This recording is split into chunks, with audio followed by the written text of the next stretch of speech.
अनोखा गुरु एक बेहतरीन कहानी। अरबपति विमल राय की गाड़ी खराब हो गई थी।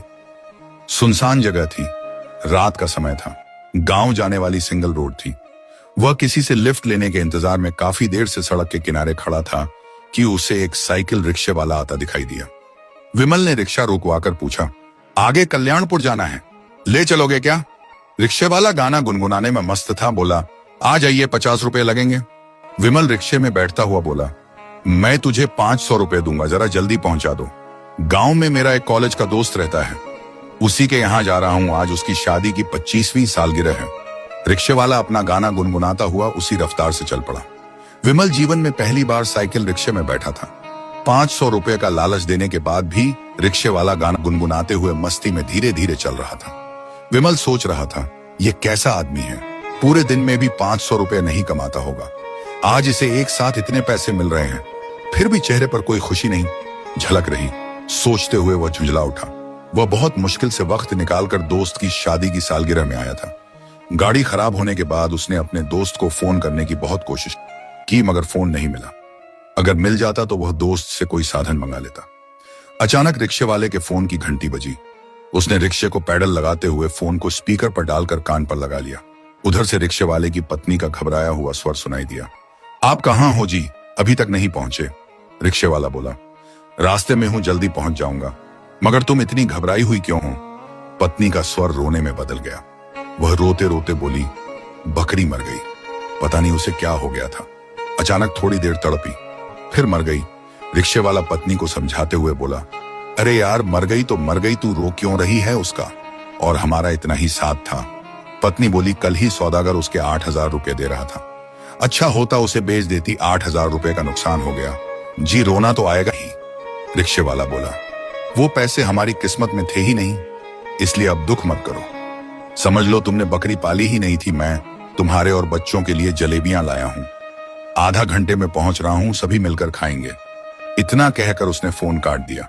फिर गाना गुनगुनाता हुआ रिक्शे के पैडल लगाने लगा। विमल राय को बड़ा आश्चर्य हुआ। वह सोचने लगा, ये कैसा आदमी है, पूरे महीने में 8,000 कमाता होगा, फिर भी इसे बकरी के मरने का कोई दुख नहीं है, कोई चिंता नहीं।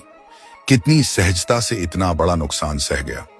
और एक मैं हूं जो अरबपति होने के बाद भी गाड़ी खराब होने से झुंझलाया हुआ हूं। मैं महीने के लाखों रुपए कमाता हूं, मगर 20-30 हजार का नुकसान होने पर गुस्सा करने लगता हूं, अपसेट हो जाता हूं। रिक्शे वाला अभी भी गुनगुनाता हुआ मस्ती के साथ रिक्शा चला रहा था। विमल राय बोला, एक बात बता भाई, तुम्हारी 8,000 की बकरी मर गई, फिर भी तुझे कोई दुख नहीं हुआ। तुम्हारी एक महीने की कमाई जितना तुम्हें नुकसान हो गया, फिर भी तुम्हारे चेहरे पर इस नुकसान का कोई असर दिखाई नहीं देता।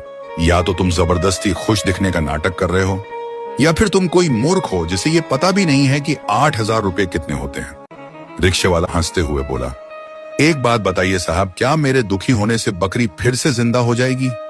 विमल राय बोला, नहीं। रिक्शे वाला बोला, जब दुखी होने से कोई फायदा नहीं हो रहा तो मैं दुखी क्यों हूं? जिस चीज से मेरा सुख चैन छिन जाए, मैं ऐसी सोच क्यों रखूं? विमल राय बोला, दुखी होना इंसान के वश में थोड़े है, दुख तो अपने आप दिल में उपजता है। रिक्शे वाला बोला, गलत बोल रहे हो साहब, दुख अपने आप दिल में नहीं उपजता, यह तो इंसान की सोच के अनुसार दिल में पैदा होता है। अगर कोई भी नुकसान हो जाए, उस समय इंसान ये सोच ले कि जो गया वो मेरा था ही नहीं, मेरा वही है जो बच गया, उसके बाद दुख तो क्या, चेहरे पर उदासी भी नहीं झलकेगी। मैं ऐसी ही सोच रखता हुआ साहब, जो चल रहा है उसके मजे लो, जो गुजर गया उसमें से अच्छे वक्त को याद रखो और बुरे पलों को तुरंत भूल जाओ। विमल राय काफी देर तक उस अनपढ़ रिक्शे वाले की पीठ को ताकता रहा।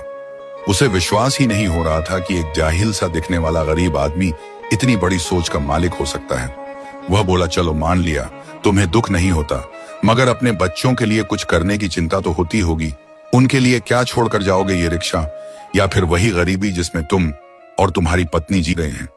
रिक्शे वाला बोला, मेरे बच्चे पढ़ाई में काफी होशियार हैं, अगर उनमें जिगरा होगा तो अपने दम पर अपना मुकाम बना लेंगे। मैं सिर्फ उनके लिए ये अपनी सोच छोड़कर जाऊंगा कि किसी भी नुकसान का शोक मत मनाना। बाकी औलाद के लिए कितना भी छोड़ दो, उन्हें कम ही लगता है। अपनी तो पक्षी जैसी सोच है साहब, बच्चों को पाल पोस कर बड़ा कर दो, अगर उनमें दम होगा तो अपना घोंसला खुद बना लेंगे, बाकी उनकी किस्मत में। रिक्शा चलाता हूं मगर मैं हर पल को खुलकर जीता हूं, जो मेरे पास है उसका आनंद उठाता हूं, जो मेरे पास नहीं है उसकी लालसा नहीं रखता। इतना कहकर वह फिर से गुनगुनाने लगा। विमल राय सन्नाटे में था। वह 50 साल का हो चुका था। पैसे कमाने में सारी जवानी निकल गई थी।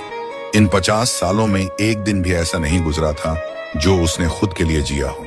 विमल राय सोच रहा था, मैंने पैसे कमाकर इकट्ठे करने के चक्कर में जिंदगी गुजारी है, जिंदगी को जिया तो बिल्कुल भी नहीं।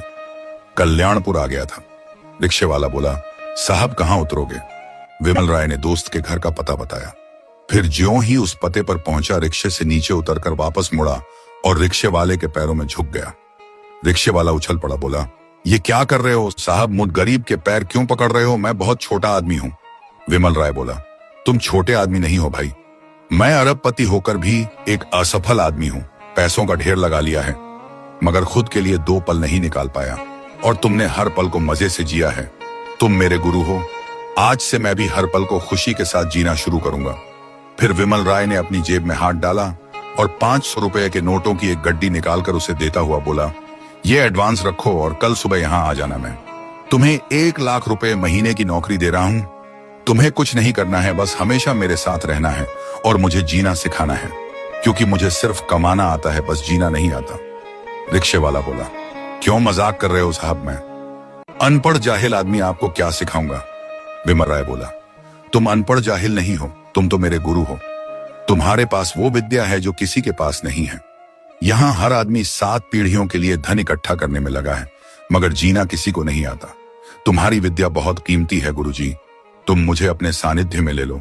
मैं तुम्हें मुंबई में रहने के लिए घर दूंगा, तुम्हारे बच्चों की पढ़ाई के लिए सारा खर्च दूंगा, तुम्हारी हर बात मानूंगा, प्लीज मना मत करना। रिक्शे वाला भाव विभोर हो गया। उसने पैसे लेकर जेब में डाले और ईश्वर को धन्यवाद देता हुआ अपने घर को चल पड़ा। उसके जीवन जीने की शैली ही आज उसकी समृद्धि की वजह बन चुकी थी। लेखक विनायक वर्मा कहानी कैसी लगी कमेंट्स जरूर करना। कीमती वक्त देकर पढ़ने के लिए धन्यवाद।